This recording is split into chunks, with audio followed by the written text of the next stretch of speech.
प्रिय भक्तों, मैं भगवान विष्णु आज आपके सामने एक महत्वपूर्ण संदेश लेकर आया हूं।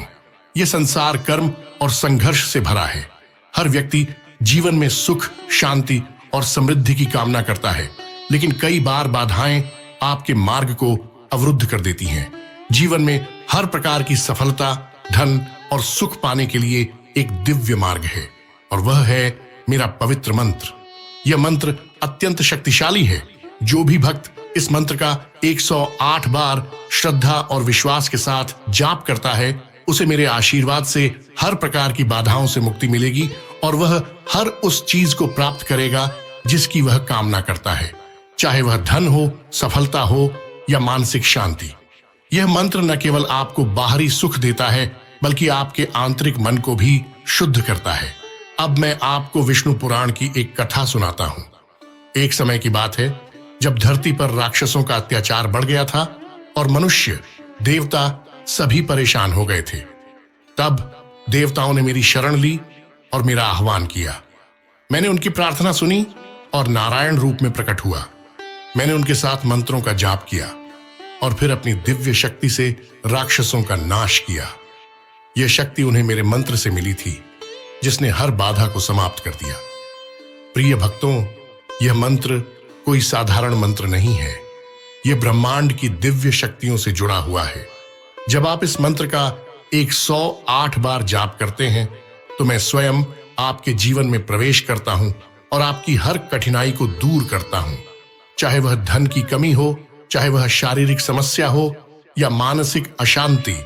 मेरे इस पवित्र मंत्र का जाप करने से हर समस्या का समाधान होता है। और याद रखो, जहां मेरा नाम लिया जाता है, वहां मेरी अर्धांगिनी देवी लक्ष्मी भी प्रसन्न होती हैं। मां लक्ष्मी, जो धन और समृद्धि की देवी हैं, वे भी मेरे भक्तों पर अपनी कृपा बरसाती हैं। जब आप श्रद्धा से मेरा मंत्र जपते हैं, तो मां लक्ष्मी स्वयं आपके जीवन में धन और वैभव की वर्षा करती हैं। तो हे मेरे प्रिय भक्तों, अगर आप जीवन में सच्ची समृद्धि, शांति और सफलता पाना चाहते हैं, तो इस मंत्र का 108 बार जाप या श्रवण करें। यह मंत्र आपके जीवन की हर बाधा को समाप्त करेगा और आपके सभी सपनों को साकार करेगा। मैं आपसे वादा करता हूं, अगर आप इस मंत्र का सच्चे मन से जाप करेंगे, तो मैं स्वयं आपके जीवन में आऊंगा और आपको हर प्रकार की समृद्धि और आशीर्वाद प्रदान करूंगा। जब आप इस मंत्र का जाप करेंगे, तो आपके जीवन में अद्भुत परिवर्तन आएंगे। आपका स्वास्थ्य उत्तम होगा, आपके धन में वृद्धि होगी और आपको मानसिक शांति प्राप्त होगी। तो भक्तों, आज से ही मेरे इस मंत्र का 108 बार जाप या श्रवण करना शुरू करें। मेरा आशीर्वाद सदा आपके साथ रहेगा। और याद रखें, मां लक्ष्मी की कृपा भी उन्हीं पर होती है जो सच्चे मन से मेरा आह्वान करते हैं। आपके जीवन में धन, शांति और समृद्धि सदा बनी रहेगी। कृपा पाने के लिए वीडियो को लाइक करके चैनल को सब्सक्राइब जरूर करें और कमेंट में मेरा नाम लिखना न भूलें। मंत्र इस प्रकार है। शान्ताकारं भुजगशयनं पद्मनाभं सुरेशं विश्वाधारं गगनसदृशं मेघवर्णं शुभांगं लक्ष्मीकान्तं कमलनयनं योगिविधर्यानगम्यं वन्दे विष्णु भवभयहरं सर्वलोकैकनाथम्।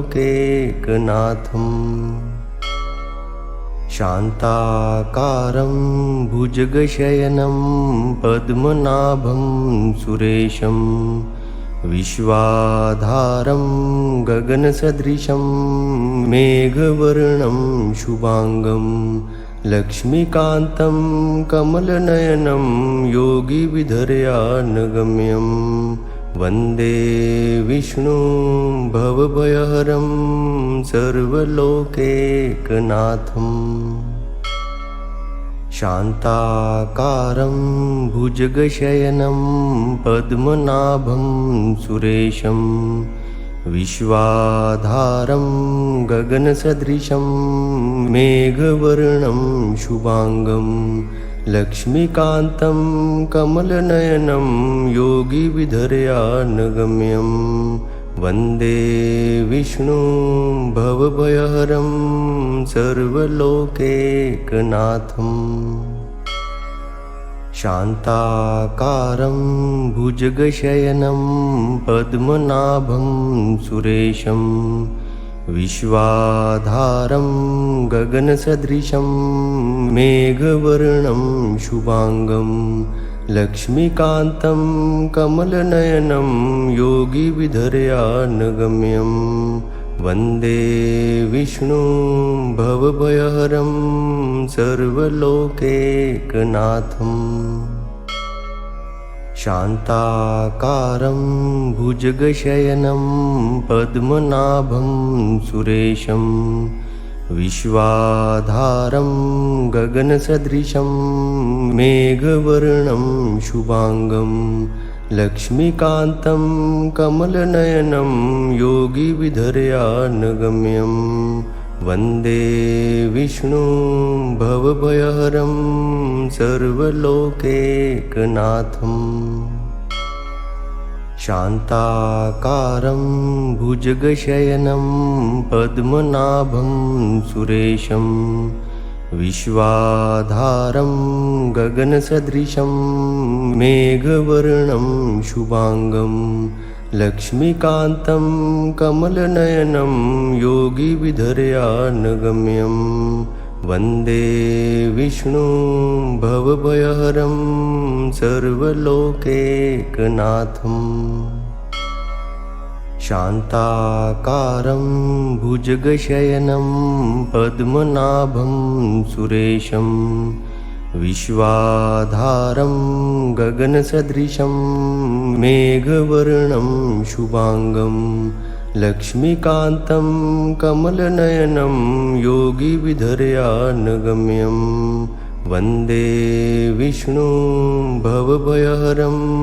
सर्वलोकैकनाथम् शान्ताकारं भुजगशयनं पद्मनाभं सुरेशं विश्वाधारं गगनसदृशं मेघवर्णं शुभांगं लक्ष्मीकान्तं कमलनयनं योगिविधर्यानगम्यं वन्दे विष्णुं भवभयहरं सर्वलोकैकनाथम् शान्ताकारं भुजगशयनं पद्मनाभं सुरेशं विश्वाधारं गगनसदृशं मेघवर्णं शुभांगं लक्ष्मीकान्तं कमलनयनं योगिविधर्यानगम्यं वन्दे विष्णुं भवभयहरं सर्वलोकैकनाथम् शान्ताकारं भुजगशयनं पद्मनाभं सुरेशं विश्वाधारं गगनसदृशं मेघवर्णं शुभांगं लक्ष्मीकान्तं कमलनयनं योगिविधर्यानगम्यं वन्दे विष्णुं भवभयहरं सर्वलोकैकनाथम् शान्ताकारं भुजगशयनं पद्मनाभं सुरेशं विश्वाधारं गगनसदृशं मेघवर्णं शुभांगं लक्ष्मीकान्तं कमलनयनं योगिविधर्यानगम्यं वन्दे विष्णुं भवभयहरं सर्वलोकैकनाथम् शान्ताकारं भुजगशयनं पद्मनाभं सुरेशं विश्वाधारं गगनसदृशं मेघवर्णं शुभांगं लक्ष्मीकान्तं कमलनयनं योगिविधर्यानगम्यं वन्दे विष्णुं भवभयहरं सर्वलोकैकनाथम् शान्ताकारं भुजगशयनं पद्मनाभं सुरेशं विश्वाधारं गगनसदृशं मेघवर्णं शुभांगं लक्ष्मीकान्तं कमलनयनं योगिविधर्यानगम्यं वन्दे विष्णुं भवभयहरं सर्वलोकैकनाथम् शान्ताकारं भुजगशयनं पद्मनाभं सुरेशं विश्वाधारं गगनसदृशं मेघवर्णं शुभांगं लक्ष्मीकान्तं कमलनयनं योगिविधर्यानगम्यं वन्दे विष्णुं भवभयहरं सर्वलोकैकनाथम् शान्ताकारं भुजगशयनं पद्मनाभं सुरेशं विश्वाधारं गगनसदृशं मेघवर्णं शुभांगं लक्ष्मीकान्तं कमलनयनं योगिविधर्यानगम्यं वन्दे विष्णुं भवभयहरं सर्वलोकैकनाथम् शान्ताकारं भुजगशयनं पद्मनाभं सुरेशं विश्वाधारं गगनसदृशं मेघवर्णं शुभांगं लक्ष्मीकान्तं कमलनयनं योगिविधर्यानगम्यं वन्दे विष्णुं भवभयहरं सर्वलोकैकनाथम् शान्ताकारं भुजगशयनं पद्मनाभं सुरेशं विश्वाधारं गगनसदृशं मेघवर्णं शुभांगं लक्ष्मीकान्तं कमलनयनं योगिविधर्यानगम्यं वन्दे विष्णुं भवभयहरं सर्वलोकैकनाथम् शान्ताकारं भुजगशयनं पद्मनाभं सुरेशं विश्वाधारं गगनसदृशं मेघवर्णं शुभांगं लक्ष्मीकान्तं कमलनयनं योगिविधर्यानगम्यं वन्दे विष्णुं भवभयहरं सर्वलोकैकनाथम् शान्ताकारं भुजगशयनं पद्मनाभं सुरेशं विश्वाधारं गगनसदृशं मेघवर्णं शुभांगं लक्ष्मीकान्तं कमलनयनं योगिविधर्यानगम्यं वन्दे विष्णुं भवभयहरं सर्वलोकैकनाथम् शान्ताकारं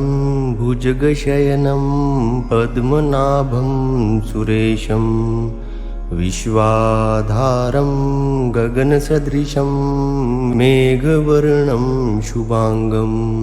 लक्ष्मीकान्तं कमलनयनं योगिविधर्यानगम्यं वन्दे विष्णुं भवभयहरं सर्वलोकैकनाथम् शान्ताकारं भुजगशयनं पद्मनाभं सुरेशं विश्वाधारं गगनसदृशं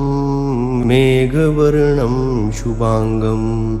लक्ष्मीकान्तं कमलनयनं योगिविधर्यानगम्यं वन्दे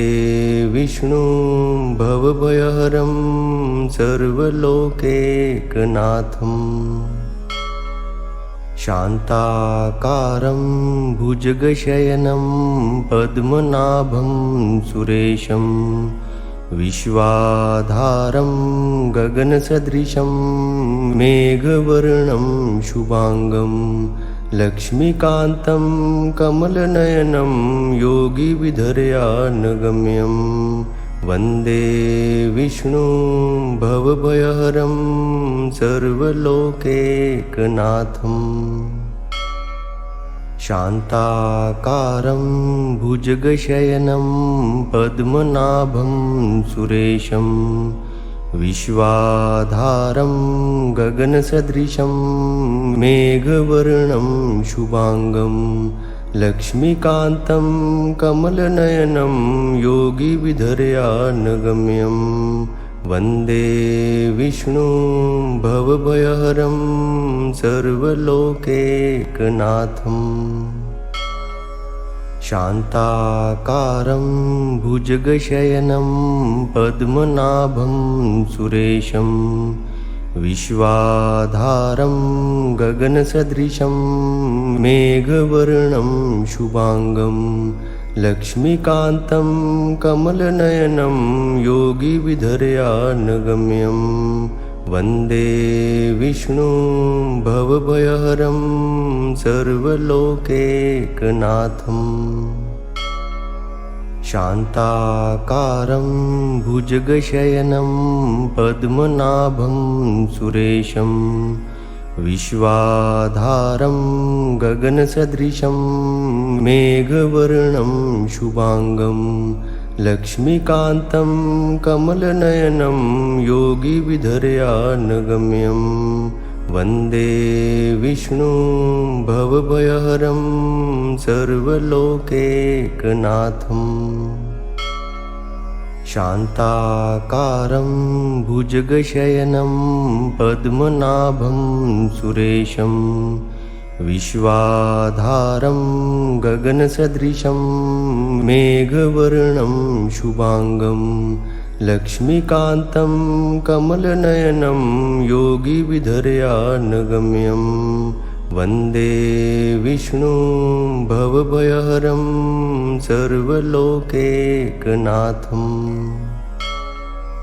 शान्ताकारं भुजगशयनं पद्मनाभं सुरेशं विश्वाधारं गगनसदृशं मेघवर्णं शुभांगं लक्ष्मीकान्तं कमलनयनं योगिविधर्यानगम्यं वन्दे विष्णुं भवभयहरं सर्वलोकैकनाथम् शान्ताकारं भुजगशयनं पद्मनाभं सुरेशं विश्वाधारं गगनसदृशं मेघवर्णं शुभांगं लक्ष्मीकान्तं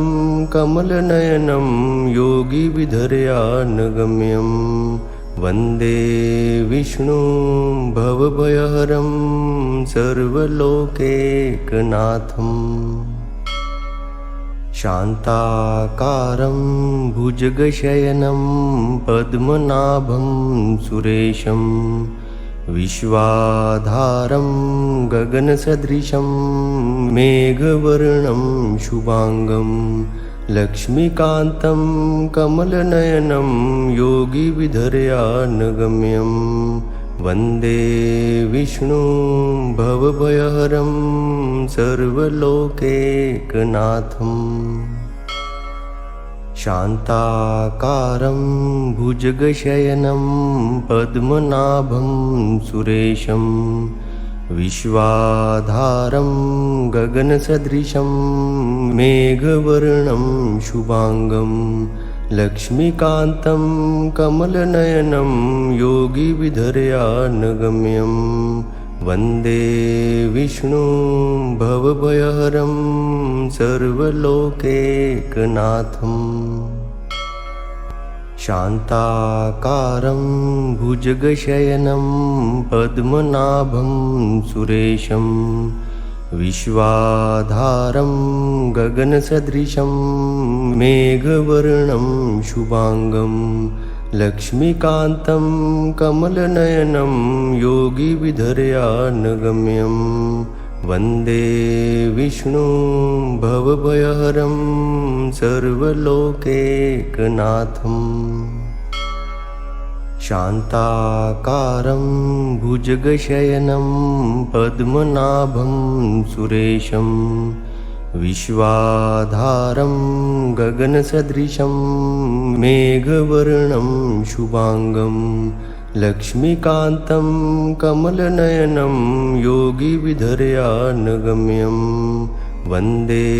विष्णुं भवभयहरं सर्वलोकैकनाथम् शान्ताकारं भुजगशयनं पद्मनाभं सुरेशं विश्वाधारं गगनसदृशं मेघवर्णं शुभांगं लक्ष्मीकान्तं कमलनयनं योगिविधर्यानगम्यं वन्दे विष्णुं भवभयहरं सर्वलोकैकनाथम् शान्ताकारं भुजगशयनं पद्मनाभं सुरेशं विश्वाधारं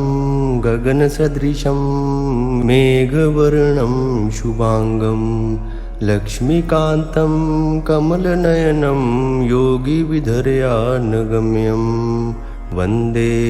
विष्णुं भवभयहरं सर्वलोकैकनाथम् शान्ताकारं भुजगशयनं पद्मनाभं सुरेशं विश्वाधारं गगनसदृशं मेघवर्णं शुभांगं लक्ष्मीकान्तं कमलनयनं योगिविधर्यानगम्यं वन्दे विष्णुं भवभयहरं सर्वलोकैकनाथम् शान्ताकारं भुजगशयनं पद्मनाभं सुरेशं विश्वाधारं गगनसदृशं मेघवर्णं शुभांगं लक्ष्मीकान्तं कमलनयनं योगिविधर्यानगम्यं वन्दे विष्णुं भवभयहरं सर्वलोकैकनाथम् शान्ताकारं भुजगशयनं पद्मनाभं सुरेशं विश्वाधारं गगनसदृशं मेघवर्णं शुभांगं लक्ष्मीकान्तं कमलनयनं योगिविधर्यानगम्यं वन्दे विष्णुं भवभयहरं सर्वलोकैकनाथम् शान्ताकारं भुजगशयनं पद्मनाभं सुरेशं विश्वाधारं गगनसदृशं मेघवर्णं शुभांगं लक्ष्मीकान्तं कमलनयनं योगिविधर्यानगम्यं वन्दे विष्णुं भवभयहरं सर्वलोकैकनाथम् शान्ताकारं भुजगशयनं पद्मनाभं सुरेशं विश्वाधारं गगनसदृशं मेघवर्णं शुभांगं लक्ष्मीकान्तं कमलनयनं योगिविधर्यानगम्यं वन्दे विष्णुं भवभयहरं सर्वलोकैकनाथम् शान्ताकारं भुजगशयनं पद्मनाभं सुरेशं विश्वाधारं गगनसदृशं मेघवर्णं शुभांगं लक्ष्मीकान्तं कमलनयनं योगिविधर्यानगम्यं वन्दे विष्णुं भवभयहरं सर्वलोकैकनाथम् शान्ताकारं भुजगशयनं पद्मनाभं सुरेशं विश्वाधारं गगनसदृशं मेघवर्णं शुभांगं लक्ष्मीकान्तं कमलनयनं योगिविधर्यानगम्यं वन्दे विष्णुं भवभयहरं सर्वलोकैकनाथम् शान्ताकारं भुजगशयनं पद्मनाभं सुरेशं विश्वाधारं गगनसदृशं मेघवर्णं शुभांगं लक्ष्मीकान्तं कमलनयनं योगिविधर्यानगम्यं वन्दे विष्णुं भवभयहरं सर्वलोकैकनाथम् शान्ताकारं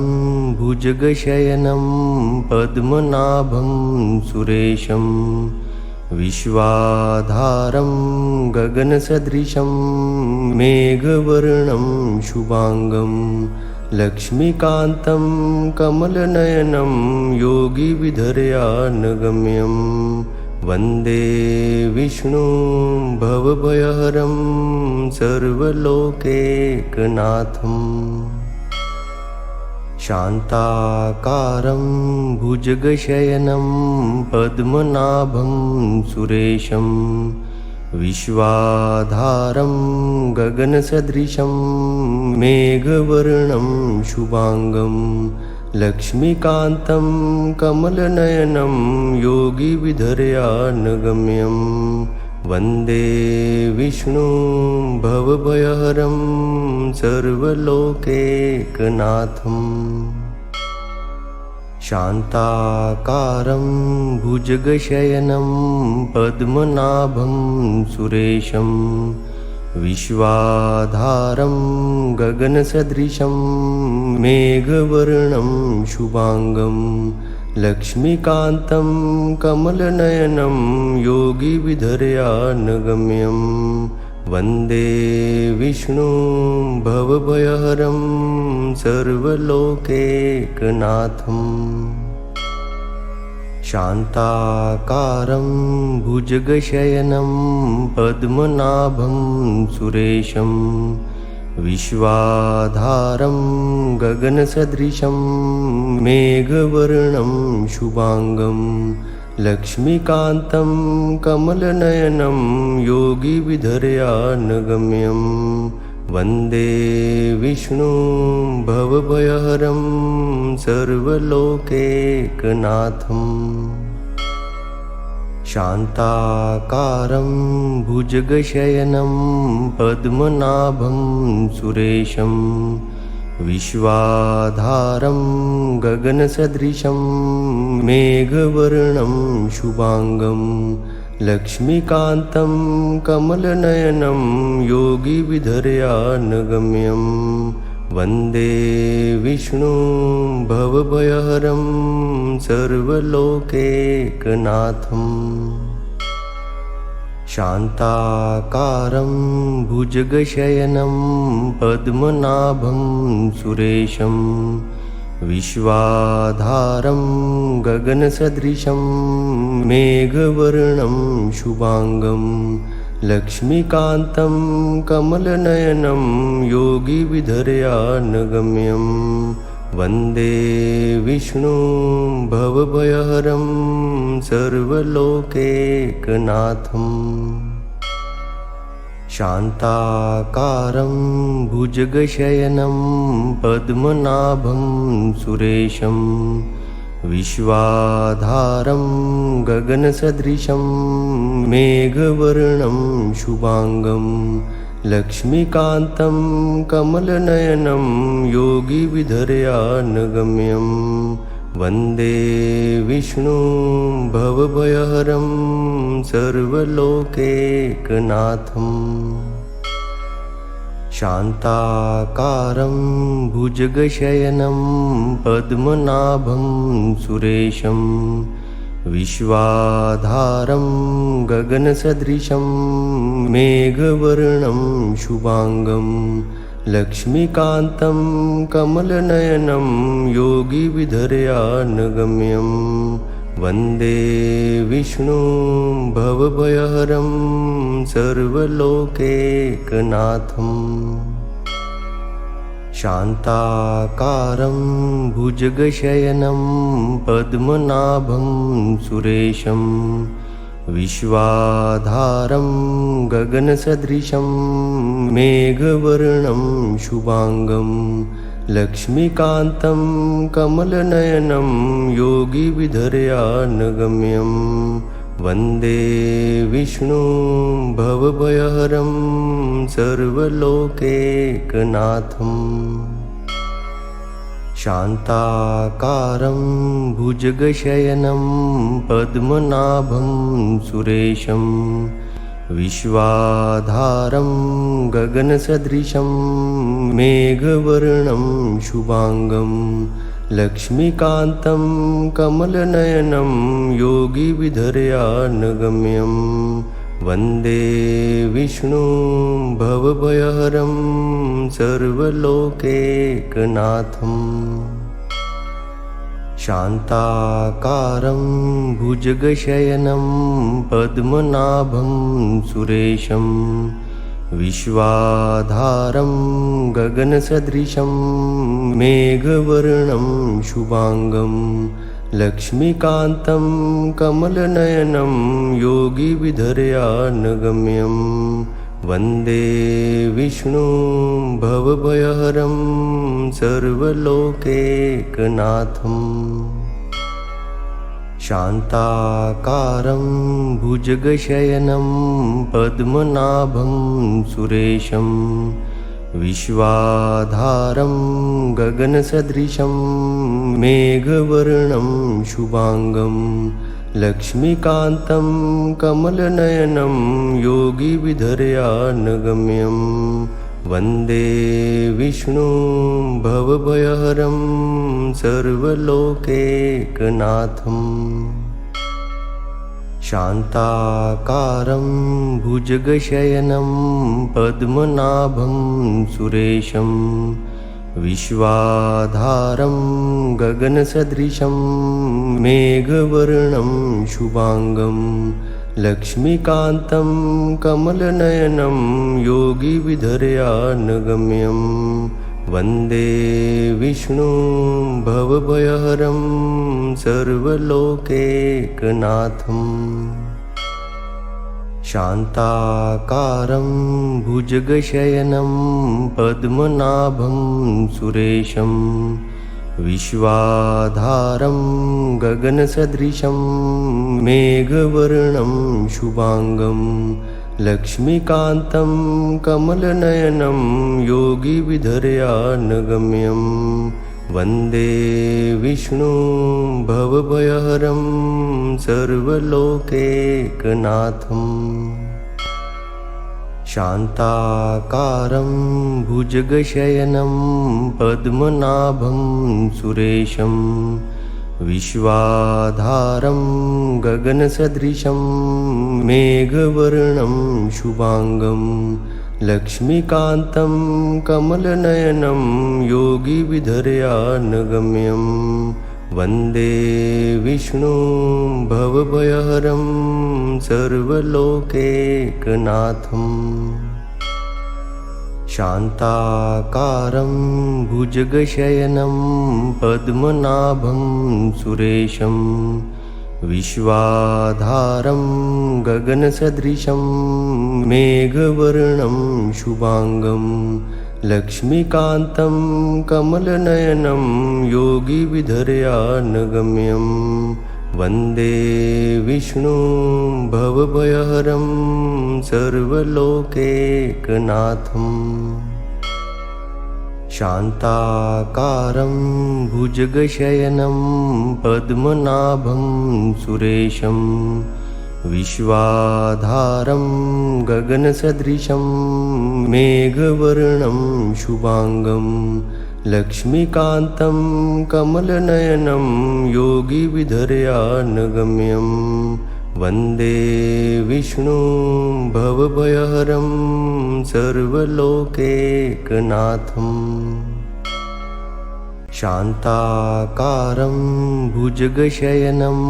पद्मनाभं सुरेशं विश्वाधारं गगनसदृशं मेघवर्णं शुभांगं लक्ष्मीकान्तं कमलनयनं योगिविधर्यानगम्यं वन्दे विष्णुं भवभयहरं सर्वलोकैकनाथम् शान्ताकारं भुजगशयनं पद्मनाभं सुरेशं विश्वाधारं गगनसदृशं मेघवर्णं शुभांगं लक्ष्मीकान्तं कमलनयनं योगिविधर्यानगम्यं वन्दे विष्णुं भवभयहरं सर्वलोकैकनाथम् शान्ताकारं भुजगशयनं पद्मनाभं सुरेशं विश्वाधारं गगनसदृशं मेघवर्णं शुभांगं लक्ष्मीकान्तं कमलनयनं योगिविधर्यानगम्यं वन्दे विष्णुं भवभयहरं सर्वलोकैकनाथम् शान्ताकारं भुजगशयनं पद्मनाभं सुरेशं विश्वाधारं गगनसदृशं मेघवर्णं शुभांगं लक्ष्मीकान्तं कमलनयनं योगिविधर्यानगम्यं वन्दे विष्णुं भवभयहरं सर्वलोकैकनाथम् शान्ताकारं भुजगशयनं पद्मनाभं सुरेशं विश्वाधारं गगनसदृशं मेघवर्णं शुभांगं लक्ष्मीकान्तं कमलनयनं योगिविधर्यानगम्यं वन्दे विष्णुं भवभयहरं सर्वलोकैकनाथम् शान्ताकारं भुजगशयनं पद्मनाभं सुरेशं विश्वाधारं गगनसदृशं मेघवर्णं शुभांगं लक्ष्मीकान्तं कमलनयनं योगिविधर्यानगम्यं वन्दे विष्णुं भवभयहरं सर्वलोकैकनाथम् शान्ताकारं भुजगशयनं पद्मनाभं सुरेशं विश्वाधारं गगनसदृशं मेघवर्णं शुभांगं लक्ष्मीकान्तं कमलनयनं योगिविधर्यानगम्यं वन्दे विष्णुं भवभयहरं सर्वलोकैकनाथम् शान्ताकारं भुजगशयनं पद्मनाभं सुरेशं विश्वाधारं गगनसदृशं मेघवर्णं शुभांगं लक्ष्मीकान्तं कमलनयनं योगिविधर्यानगम्यं वन्दे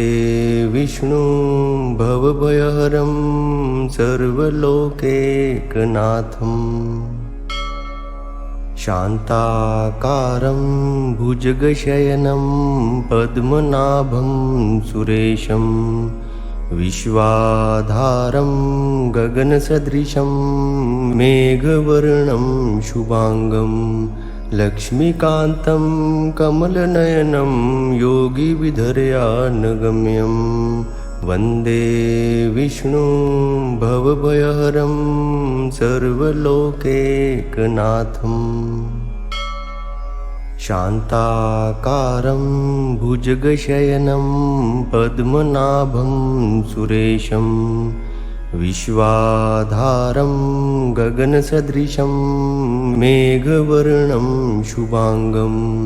लक्ष्मीकान्तं कमलनयनं योगिविधर्यानगम्यं वन्दे विष्णुं भवभयहरं सर्वलोकैकनाथम् शान्ताकारं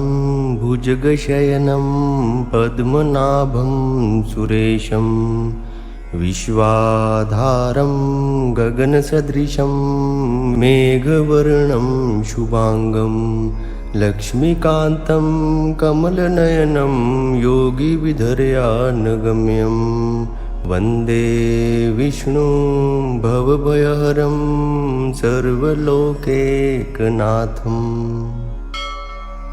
शान्ताकारं भुजगशयनं पद्मनाभं सुरेशं विश्वाधारं गगनसदृशं मेघवर्णं शुभांगं लक्ष्मीकान्तं कमलनयनं योगिविधर्यानगम्यं वन्दे विष्णुं भवभयहरं सर्वलोकैकनाथम् शान्ताकारं भुजगशयनं पद्मनाभं सुरेशं विश्वाधारं गगनसदृशं मेघवर्णं शुभांगं लक्ष्मीकान्तं कमलनयनं योगिविधर्यानगम्यं वन्दे विष्णुं भवभयहरं सर्वलोकैकनाथम् शान्ताकारं भुजगशयनं पद्मनाभं सुरेशं विश्वाधारं गगनसदृशं मेघवर्णं शुभांगं लक्ष्मीकान्तं कमलनयनं योगिविधर्यानगम्यं वन्दे विष्णुं भवभयहरं सर्वलोकैकनाथम् शान्ताकारं भुजगशयनं पद्मनाभं सुरेशं विश्वाधारं गगनसदृशं मेघवर्णं शुभांगं लक्ष्मीकान्तं कमलनयनं योगिविधर्यानगम्यं वन्दे विष्णुं भवभयहरं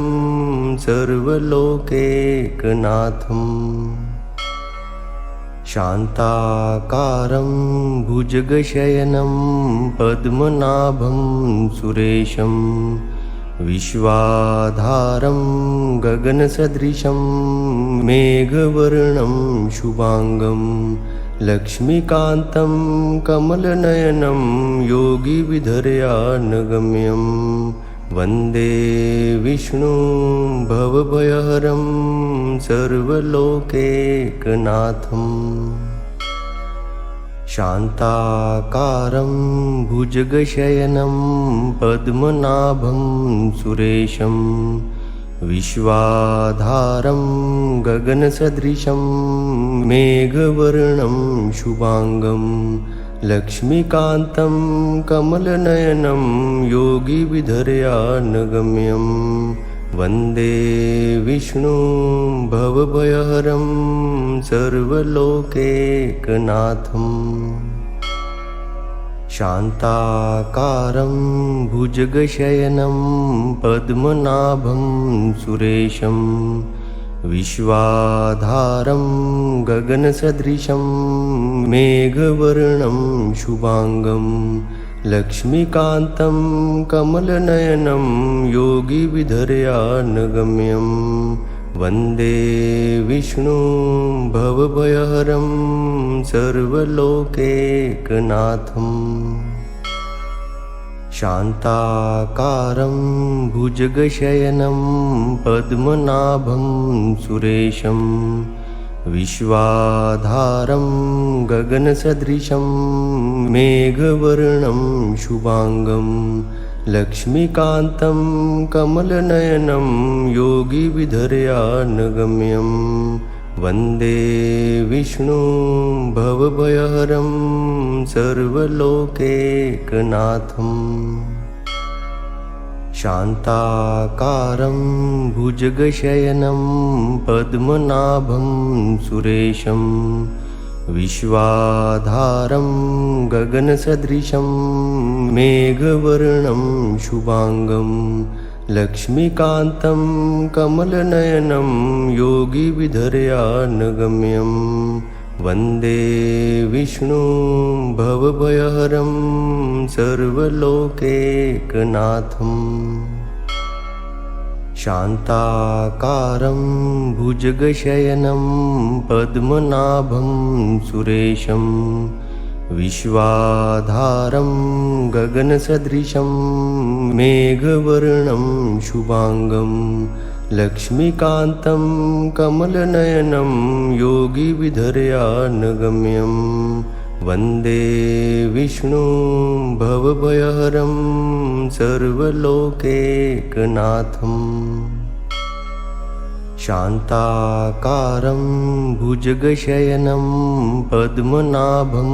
सुरेशं विश्वाधारं गगनसदृशं मेघवर्णं शुभांगं लक्ष्मीकान्तं कमलनयनं योगिविधर्यानगम्यं वन्दे विष्णुं भवभयहरं सर्वलोकैकनाथम् शान्ताकारं भुजगशयनं पद्मनाभं सुरेशं विश्वाधारं गगनसदृशं मेघवर्णं शुभांगं लक्ष्मीकान्तं कमलनयनं योगिविधर्यानगम्यं वन्दे विष्णुं भवभयहरं सर्वलोकैकनाथम्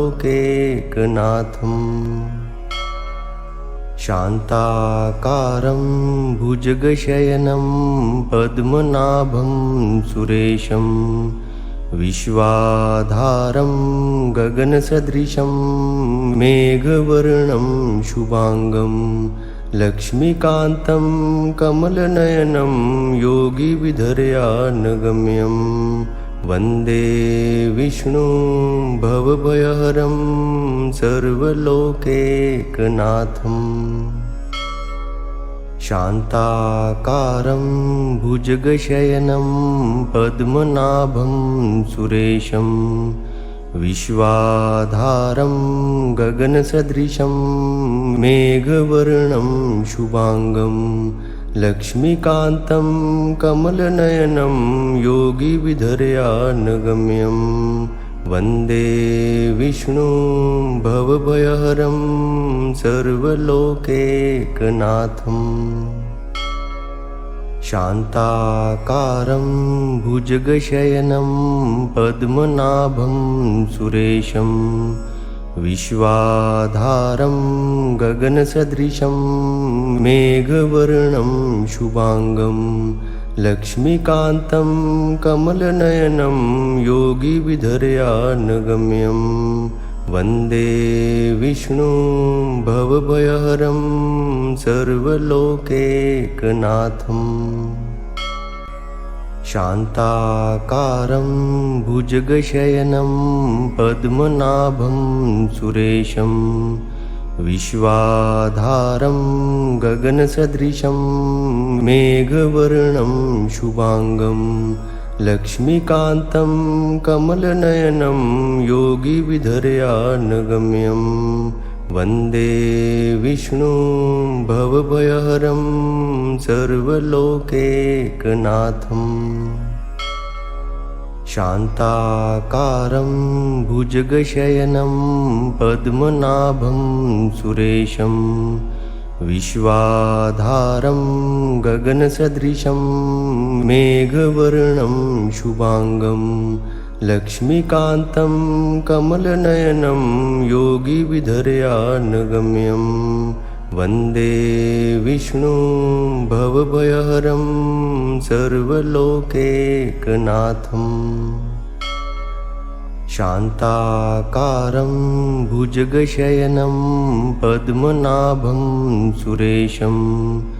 विश्वाधारं गगनसदृशं मेघवर्णं शुभांगं लक्ष्मीकान्तं कमलनयनं योगिविधर्यानगम्यं वन्दे विष्णुं भवभयहरं सर्वलोकैकनाथम् शान्ताकारं भुजगशयनं पद्मनाभं सुरेशं विश्वाधारं गगनसदृशं मेघवर्णं शुभांगं लक्ष्मीकान्तं कमलनयनं योगिविधर्यानगम्यं वन्दे विष्णुं भवभयहरं सर्वलोकैकनाथम् शान्ताकारं भुजगशयनं पद्मनाभं सुरेशं विश्वाधारं गगनसदृशं मेघवर्णं शुभांगं लक्ष्मीकान्तं कमलनयनं योगिविधर्यानगम्यं वन्दे विष्णुं भवभयहरं सर्वलोकैकनाथम् शान्ताकारं भुजगशयनं पद्मनाभं सुरेशं विश्वाधारं गगनसदृशं मेघवर्णं शुभांगं लक्ष्मीकान्तं कमलनयनं योगिविधर्यानगम्यं वन्दे विष्णुं भवभयहरं सर्वलोकैकनाथम् शान्ताकारं भुजगशयनं पद्मनाभं सुरेशं विश्वाधारं गगनसदृशं मेघवर्णं शुभांगं लक्ष्मीकान्तं कमलनयनं योगिविधर्यानगम्यं वन्दे विष्णुं भवभयहरं सर्वलोकैकनाथम् शान्ताकारं भुजगशयनं पद्मनाभं सुरेशं विश्वाधारं गगनसदृशं मेघवर्णं शुभांगं लक्ष्मीकान्तं कमलनयनं योगिविधर्यानगम्यं वन्दे विष्णुं भवभयहरं सर्वलोकैकनाथम् शान्ताकारं भुजगशयनं पद्मनाभं सुरेशं विश्वाधारं गगनसदृशं मेघवर्णं शुभांगं लक्ष्मीकान्तं कमलनयनं योगिविधर्यानगम्यं वन्दे विष्णुं भवभयहरं सर्वलोकैकनाथम् शान्ताकारं भुजगशयनं पद्मनाभं सुरेशं विश्वाधारं गगनसदृशं मेघवर्णं शुभांगं लक्ष्मीकान्तं कमलनयनं योगिविधर्यानगम्यं वन्दे विष्णुं भवभयहरं सर्वलोकैकनाथम् शान्ताकारं भुजगशयनं पद्मनाभं सुरेशं विश्वाधारं गगनसदृशं मेघवर्णं शुभांगं लक्ष्मीकान्तं कमलनयनं योगिविधर्यानगम्यं वन्दे विष्णुं भवभयहरं सर्वलोकैकनाथम् शान्ताकारं भुजगशयनं पद्मनाभं सुरेशं विश्वाधारं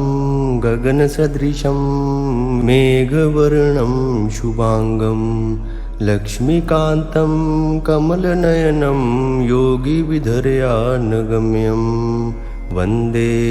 विष्णुं भवभयहरं सर्वलोकैकनाथम्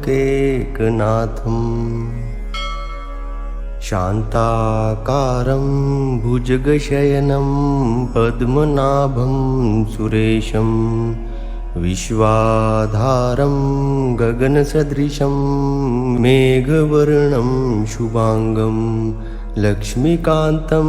कमलनयनं योगिविधर्यानगम्यं वन्दे विष्णुं भवभयहरं सर्वलोकैकनाथम् शान्ताकारं भुजगशयनं पद्मनाभं सुरेशं विश्वाधारं गगनसदृशं मेघवर्णं शुभांगं लक्ष्मीकान्तं कमलनयनं योगिविधर्यानगम्यं वन्दे विष्णुं भवभयहरं सर्वलोकैकनाथम् शान्ताकारं भुजगशयनं पद्मनाभं सुरेशं विश्वाधारं गगनसदृशं मेघवर्णं शुभांगं लक्ष्मीकान्तं कमलनयनं योगिविधर्यानगम्यं वन्दे विष्णुं भवभयहरं सर्वलोकैकनाथम् शान्ताकारं भुजगशयनं पद्मनाभं सुरेशं विश्वाधारं गगनसदृशं मेघवर्णं शुभांगं लक्ष्मीकान्तं कमलनयनं योगिविधर्यानगम्यं वन्दे विष्णुं भवभयहरं सर्वलोकैकनाथम् शान्ताकारं भुजगशयनं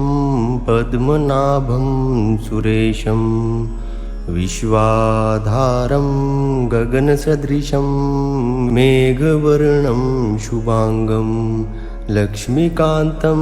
कमलनयनं योगिविधर्यानगम्यं वन्दे विष्णुं भवभयहरं सर्वलोकैकनाथम् शान्ताकारं भुजगशयनं पद्मनाभं सुरेशं विश्वाधारं गगनसदृशं मेघवर्णं शुभांगं लक्ष्मीकान्तं कमलनयनं योगिविधर्यानगम्यं वन्दे विष्णुं भवभयहरं सर्वलोकैकनाथम् शान्ताकारं भुजगशयनं पद्मनाभं सुरेशं विश्वाधारं गगनसदृशं मेघवर्णं शुभांगं लक्ष्मीकान्तं कमलनयनं योगिविधर्यानगम्यं वन्दे विष्णुं भवभयहरं सर्वलोकैकनाथम् शान्ताकारं भुजगशयनं पद्मनाभं सुरेशं विश्वाधारं गगनसदृशं मेघवर्णं शुभांगं लक्ष्मीकान्तं कमलनयनं योगिविधर्यानगम्यं वन्दे विष्णुं भवभयहरं सर्वलोकैकनाथम् शान्ताकारं भुजगशयनं पद्मनाभं सुरेशं विश्वाधारं गगनसदृशं मेघवर्णं शुभांगं लक्ष्मीकान्तं कमलनयनं योगिविधर्यानगम्यं वन्दे विष्णुं भवभयहरं सर्वलोकैकनाथम् शान्ताकारं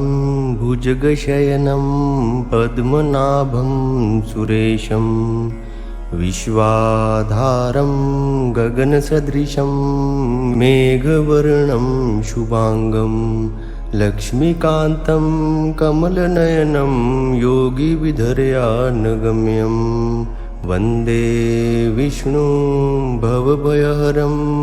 सर्वलोकैकनाथम् शान्ताकारं भुजगशयनं पद्मनाभं सुरेशं विश्वाधारं गगनसदृशं मेघवर्णं शुभांगं लक्ष्मीकान्तं कमलनयनं योगिविधर्यानगम्यं वन्दे विष्णुं भवभयहरं सर्वलोकैकनाथम् शान्ताकारं भुजगशयनं पद्मनाभं सुरेशं विश्वाधारं गगनसदृशं मेघवर्णं शुभांगं लक्ष्मीकान्तं कमलनयनं योगिविधर्यानगम्यं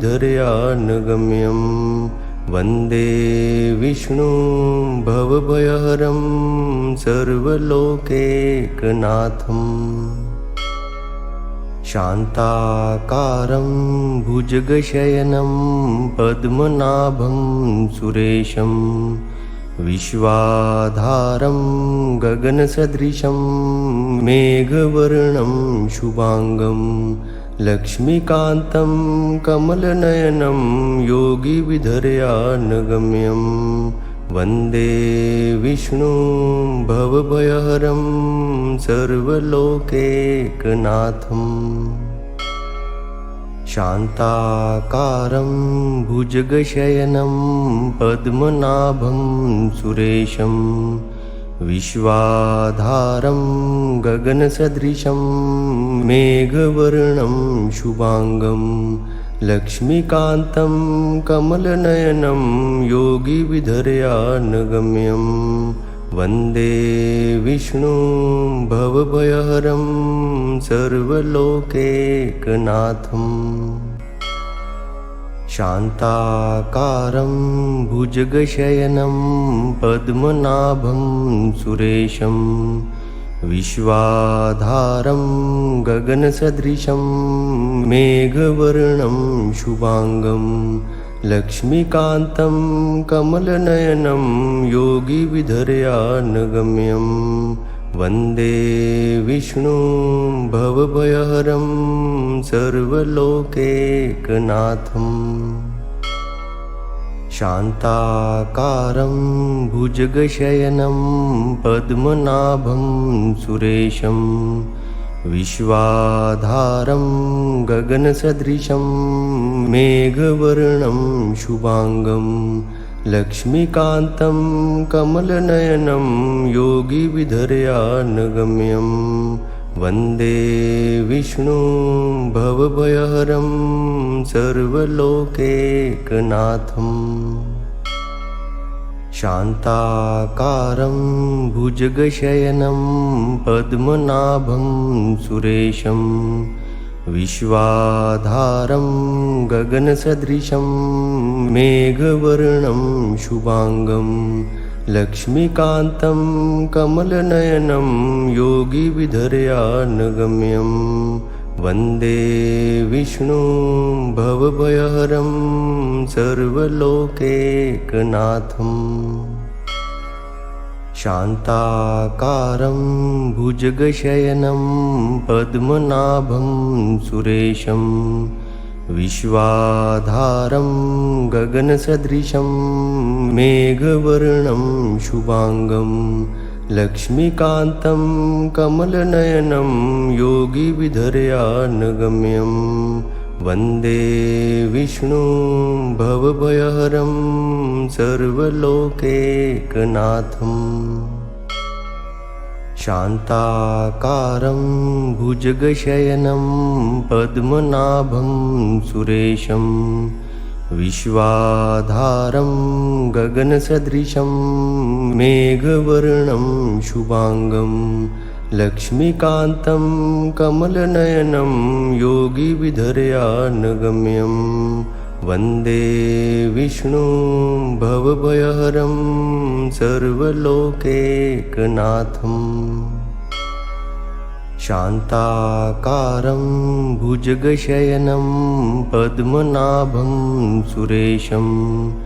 विश्वाधारं गगनसदृशं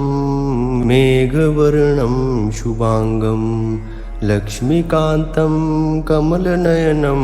योगिविधर्यानगम्यं वन्दे विष्णुं भवभयहरं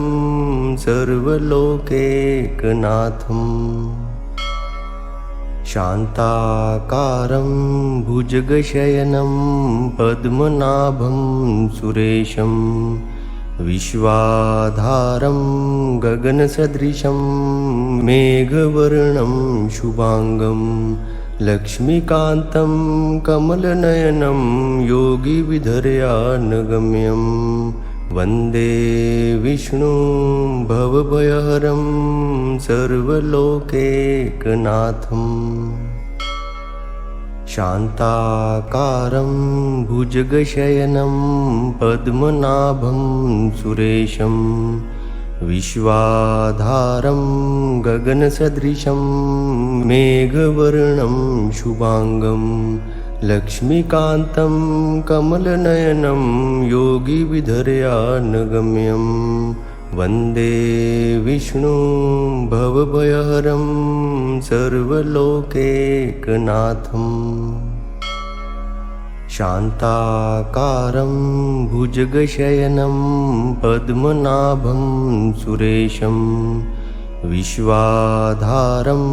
गगनसदृशं मेघवर्णं शुभांगं लक्ष्मीकान्तं कमलनयनं योगिविधर्यानगम्यं वन्दे विष्णुं भवभयहरं सर्वलोकैकनाथम्